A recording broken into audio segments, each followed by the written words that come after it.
Olá, seja muito bem-vindo ao JR Business. Uma das maiores dificuldades enfrentadas pelas famílias que vivem nas grandes cidades é a falta de espaço. E como resolver esse problema?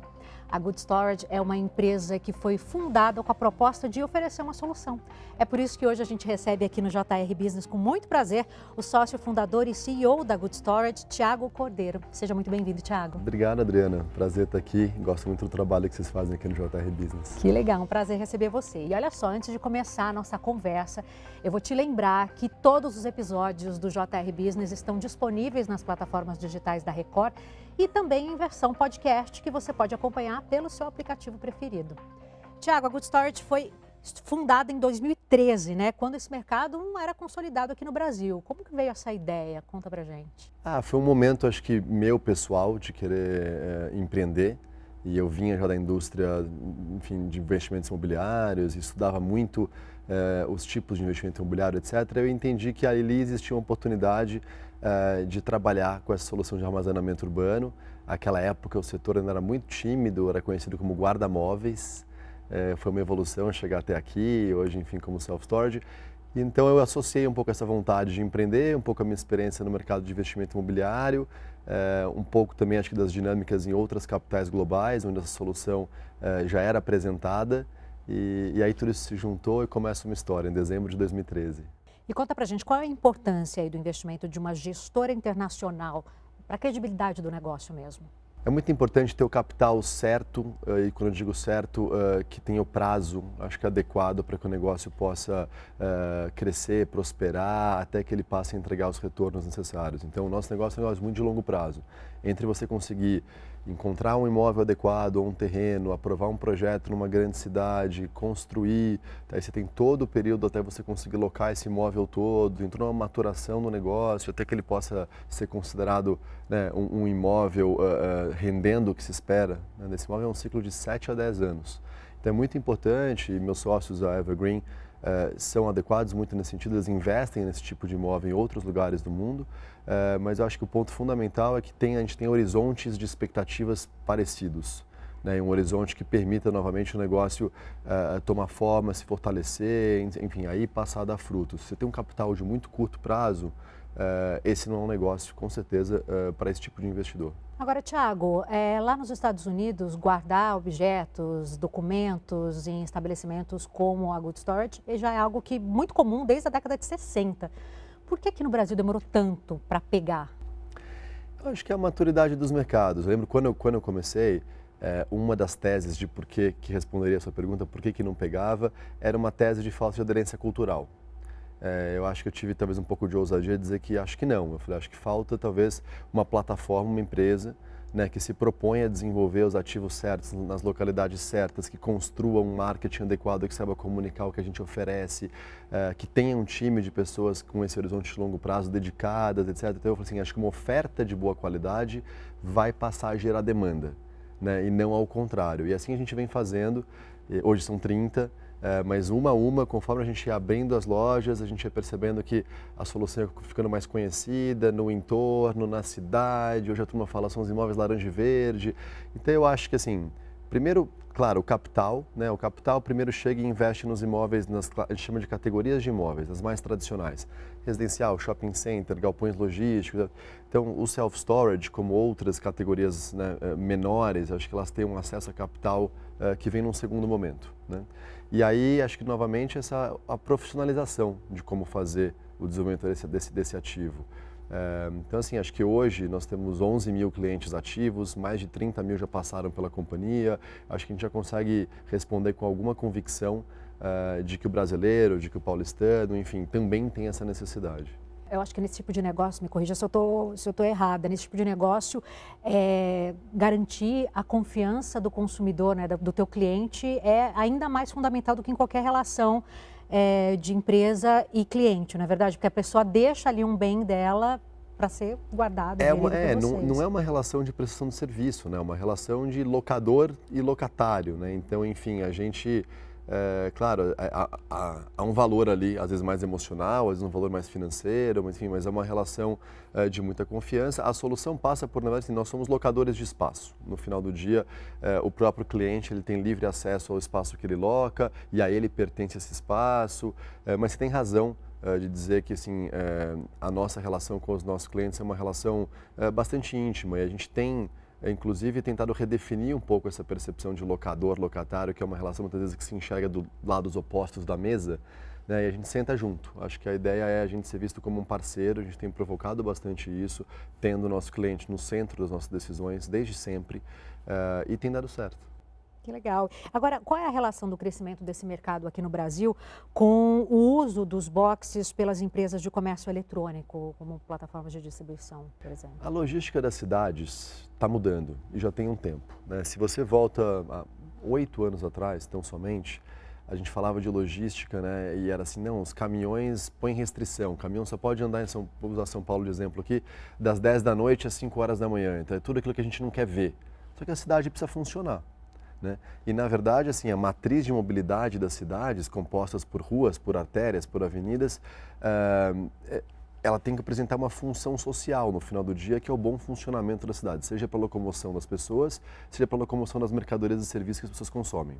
A pandemia acelerou um pouco, tornou mais evidente essa necessidade de que as cidades funcionem um pouco melhor. Claro, mudou o comportamento de consumo, tem muito consumo online, do e-commerce tradicional, mas não somente mudou o que os habitantes desse centro urbano demandam no sentido de velocidade, qualidade do serviço, atendimento, teve uma mudança comportamental importante. E aí acho que todas as cadeias de negócio, entre elas o e-commerce, mas também serviço, enfim, muitas cadeias de negócio, começaram a ter que repensar como se posicionar mais perto dos seus clientes. E aí a logística urbana, que é uma temática que a gente trabalha muito junto, né, às empresas mais jurídicas, passou a ser um tema de extrema relevância. Soma-se a isso, a muitas questões que a gente conversa hoje, né, de ESG, né, enfim, de questões de sustentabilidade dos centros urbanos, emissão de carbono. Então, um centro urbano que tem uma infraestrutura logística mais perto do centro, mais fracionada, também é uma infraestrutura que garanta que você tenha menos deslocamento de caminhões, que você permita eventualmente que seja, né, as empresas trabalhem com frotas elétricas, você tem uma questão de despoluição de CO2, despoluição sonora, perdão. Então a eficiência desses novos centros urbanos que estão cada vez mais adensados, esse é um movimento em todas as capitais globais. Não é diferente aqui em São Paulo, outras capitais do Brasil, que é adensamento dos centros urbanos, as pessoas morando mais próximas. E aí, o que está por trás disso? Tentativamente mais adensados, mas com mais qualidade de vida, com mais serviço, com mais segurança, com mais acesso a oportunidades. Então esse é um novo conceito urbanístico, coloca dessa forma, dos centros urbanos. E as cadeias, inclusive de suprimentos e, portanto, de logística, também se aproximam do centro.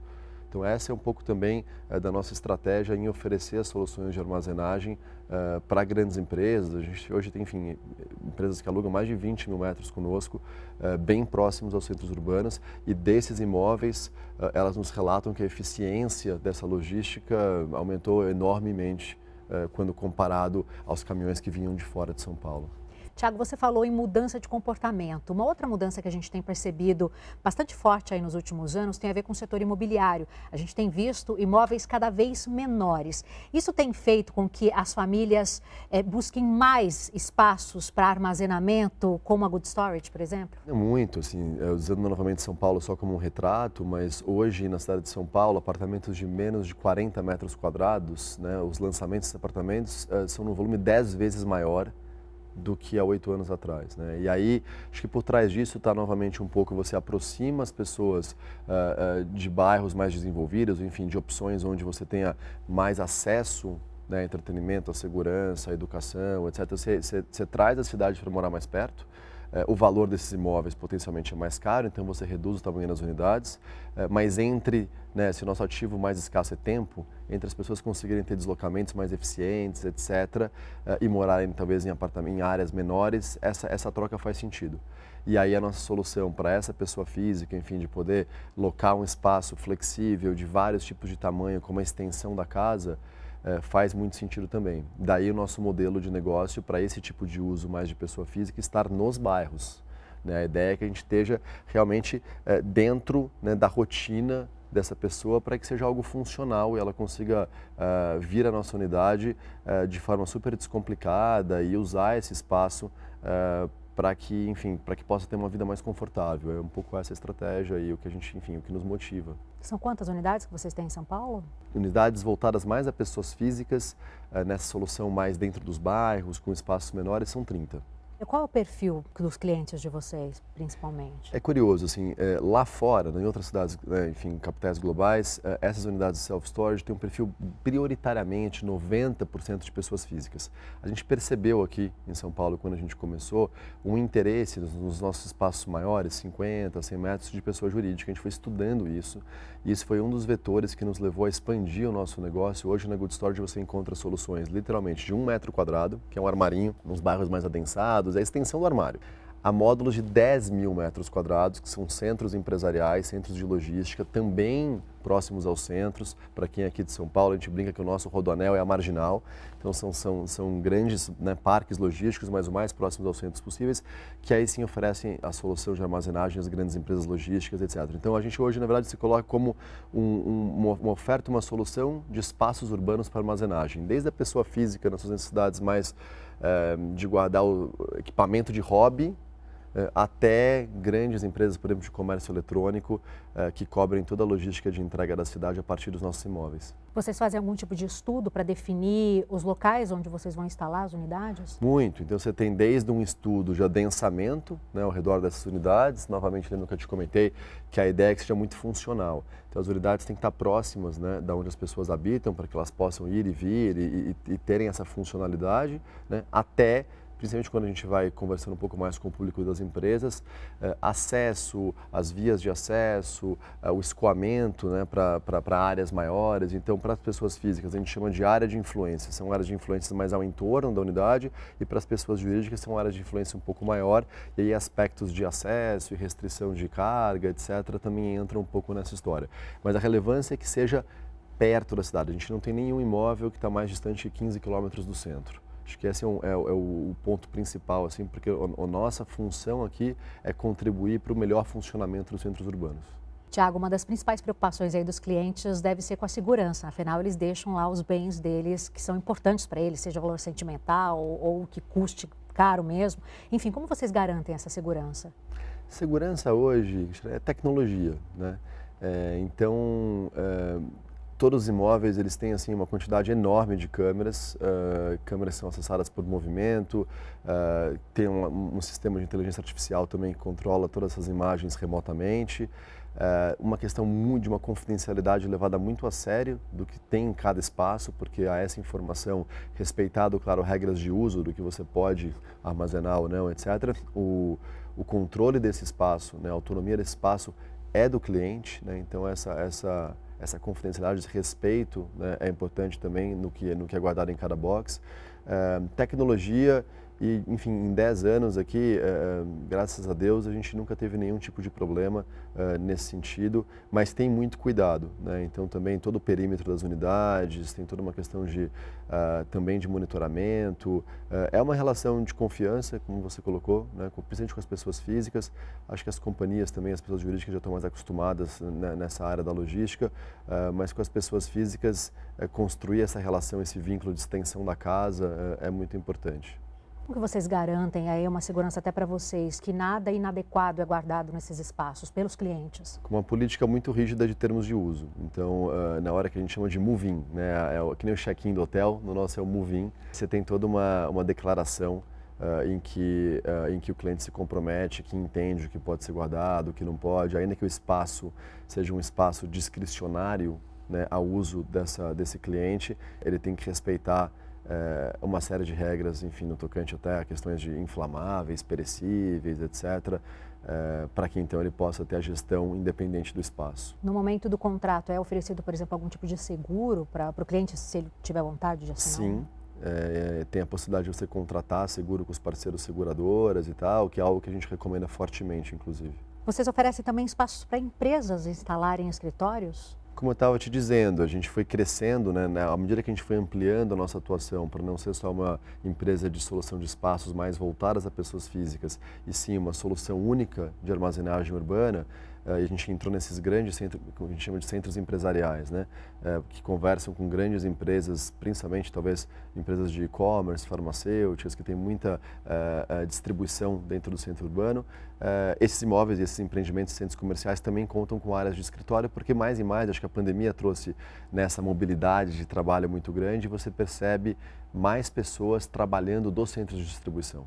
Então, os nossos imóveis, inclusive, também muitos contam com mezaninos, e você vê as empresas investindo para que esses mezaninos sejam áreas de trabalho, working places legais, áreas de descompressão, esse cuidado, né, com a humanização do espaço de trabalho. Então, hoje, um centro de distribuição não é mais algo frio, onde você tem só mercadorias, você tem a identidade visual das empresas, você tem um cuidado com esse funcionário.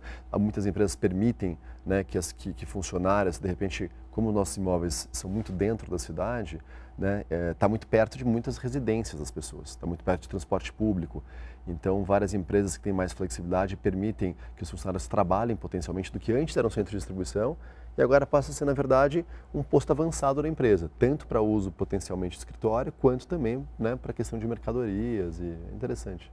Os prédios, eles seguem aí um padrão de sustentabilidade, né? Eu achei isso muito interessante. Explica para a gente como funciona. Acho que é um compromisso. Acho que todos os atores imobiliários têm que ter esse compromisso de conseguirem promover práticas mais sustentáveis, né? Isso seja no consumo de água, de energia elétrica, um cuidado com os insumos durante a construção, mesmo na operação. Então, nós somos associados a uma entidade, uma das maiores do mundo, que promove as práticas, né, verdes, dos prédios verdes, tanto na construção quanto na operação. Tem muito por se fazer, né? Eu acho que no Brasil, inclusive, enfim, a gente ainda tem muito que avançar, que progredir nisso. Quando você olha para países como na Escandinávia, na Dinamarca, na Suécia, enfim, está muito avançada. Eles já falam hoje em conseguir zerar todo o carbono dentro de toda a cadeia construtiva numa construção. A gente tem um caminho para chegar lá, mas é inspiracional para nós que a gente também contribua com a sustentabilidade dos centros urbanos e com essa preocupação, enfim, no final do dia climática, mas em todos os aspectos hoje das emissões de CO2. Então a gente procura ter esse cuidado. Temos feito já, acho que, bastante coisa e ainda tem bastante por ser feito. A gente sabe que os consumidores, os clientes, né, muitos hoje em dia já se preocupam mais com essa questão da sustentabilidade. Muitas vezes escolhem as empresas a partir desses valores. Vocês comunicam essa preocupação de vocês e esses valores de vocês também para os clientes, para que eles saibam que vocês estão engajados? Eu acho que a gente comunica mais essa relação íntima com a cidade, a nossa vontade de ver a cidade como um espaço mais inclusivo, como um espaço onde a gente possa viver melhor. Esse espírito fraterno, assim, é muito parte do nosso DNA. A questão da sustentabilidade, eu acho que é parte disso, é parte da nossa cultura. E sim, entrar no nosso site, etc., acho que nossos compromissos estão ali. Mas eu acho que, de novo, é uma fragrância da nossa cultura em querer que as cidades, em ser um pequeno participante, eu acho que desse movimento, em que as cidades possam ser melhores lugares para se viver. E para que isso aconteça, né, os nossos centros logísticos, por exemplo, é muito interessante, mas a gente tem muitos dos clientes hoje já, por serem mais perto do centro, eles podem otimizar, né, a roteirização, as rotas em que os caminhões devem fazer, te permite começar a trabalhar com frota elétrica, né, que tem autonomia mais curta, etc., mas também os trechos são mais curtos. Você tem uma despoluição sonora, né, maravilhosa, assim. Então é algo que a somatória desses pequenos componentes, assim, acho que vão contribuindo com o todo. Então sim, e acho que além disso, é querer entender as cidades. Realmente eu acredito que eu sou apaixonado por urbanismo e as cidades são centros educacionais, na minha visão, assim, de como a gente vai ter que aprender a viver junto coletivamente. E como foi o período mais crítico da pandemia para vocês? Foram mais demandados, principalmente pelas empresas que precisavam de um espaço? Como é que foi isso? Para nós foi um momento bem corrido, assim, porque sim, as empresas estavam redesenhando as suas cadeias de suprimento e aí espaços foram muito demandados. E as pessoas estavam também redesenhando seus diálogos com as próprias casas. Então, precisar liberar um quarto para ser o home office, ou querer mais espaço porque passaram a ficar mais dentro de casa. Então, também teve muitas pessoas físicas fazendo reforma, fazendo reorganização, querendo, não, leva isso embora, desentulha, como é que eu não tinha visto isso antes, e esse armário, aquela coisa, todo mundo dentro de casa, né? Uhum. Então, para nós, longe de ser, obviamente, uma comemoração aqui, porque acho que foi um momento, né, para nós, como sociedade, tão desafiador, mas acho que a nossa solução teve uma função aí, foram aí 2 anos de bastante negócio para nós. Agora, o ano passado a Good Storage completou 10 anos de atividade, né? O que mudou do início para cá? E aí eu falo tanto de mercado, que eu imagino que o mercado tenha crescido ou se modificado, as necessidades também, quanto a empresa mesmo para se adaptar a todas essas mudanças. Para o empreendedor, assim, é uma alegria, né? Assim, os 10 anos é uma coisa simbólica e acho que o mercado vem amadurecendo e está ainda muito no início, assim, tem muito por ser feito. Eu acho que, novamente, essa compreensão, né, as cidades, elas vêm trabalhando de formas diferentes, elas têm mudado, e então, assim, abre muita oportunidade para nós. Lá atrás, como eu te comentei, 10 anos atrás, o setor era visto como assim, uns galpões mais distantes, etc. Quando eu vou fazer uma mudança, eu mando as coisas para lá e tal. A gente redesenhou todo esse valor percebido, né, da solução. A empresa é uma delícia acompanhar, né, o amadurecimento organizacional, assim, as pessoas se desenvolvendo simultaneamente, acho que, né, crescendo como profissionais e como seres humanos. Acho que a gente procura realmente não permitir que uma coisa se desconecte da outra, né? Somos um. E assim, acho o empreender para mim uma das coisas mais gostosas você de fato ter um veículo de progresso para quem faz parte disso, assim. Então 10 anos é uma meta que a gente celebra bastante.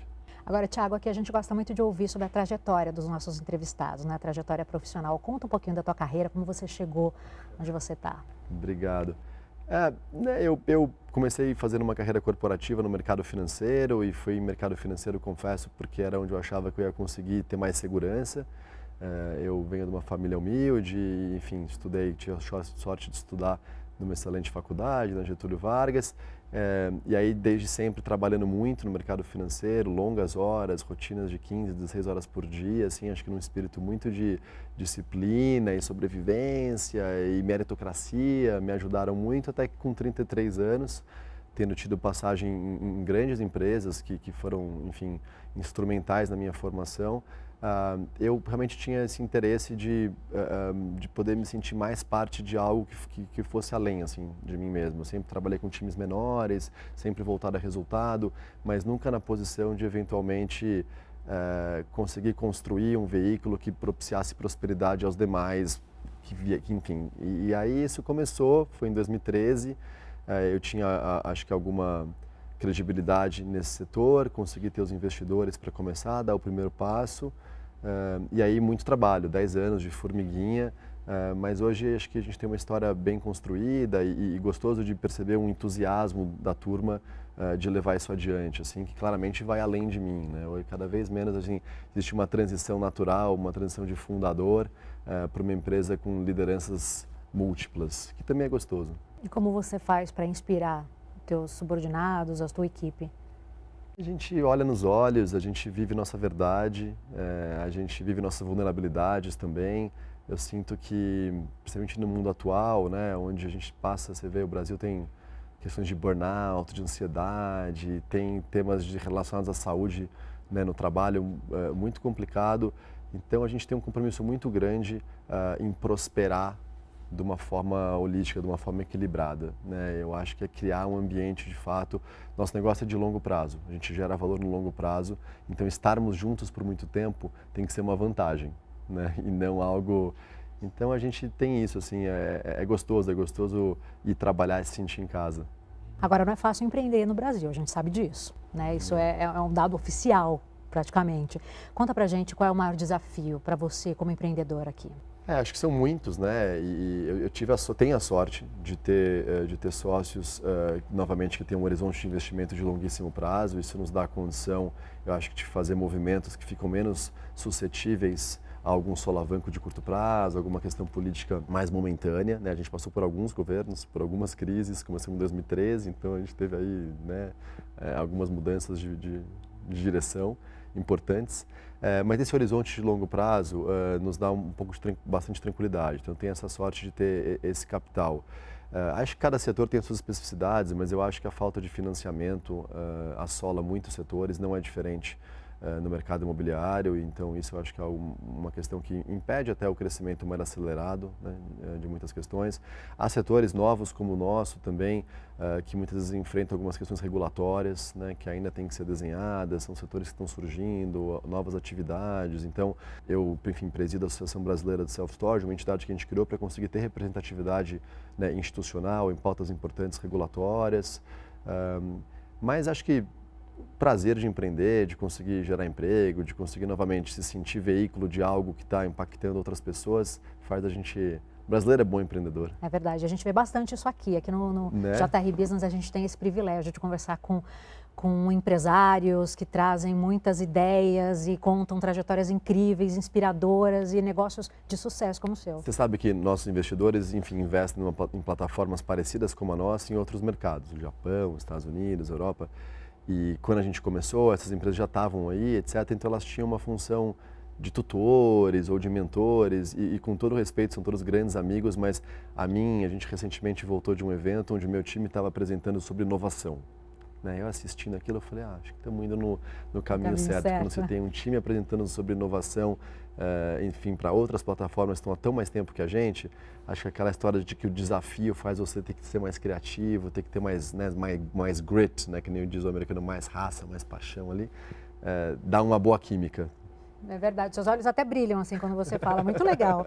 Agora a gente quer saber, antes de finalizar nossa conversa, quais são os planos para o futuro da empresa? Vocês pensam em ampliar para outras cidades? O que vocês estão planejando aí para curto e médio prazo? A gente entende que ainda tem bastante coisa, hoje a gente está só em São Paulo, né, e a gente entende que o mercado ainda tem bastante profundidade para ser explorado, mas, por exemplo, na área de logística urbana, alguns dos nossos principais clientes, por a gente estar construindo essa relação de parceria, enfim, tem nos provocado a sair de São Paulo, que eu acho que mostra, então, também para a audiência que estiver assistindo, que há oportunidades, né, nas grandes capitais. O que a gente tem aqui constatado em São Paulo não é diferente, em outras escalas, mas em outros mercados.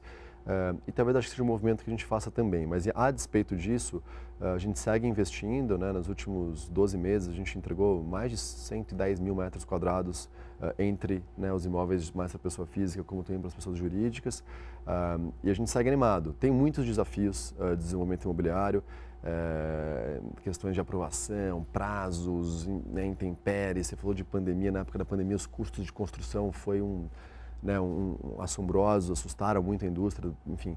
Então, acho que tem o seu tempo, as suas maturações, mas como solução, como entusiasmo para seguir adiante e eventualmente ir para outros mercados, a gente ainda tem bastante horizonte para navegar. Tá certo. Thiago, muito obrigada mais uma vez pela tua presença aqui com a gente. Um prazer, obrigado.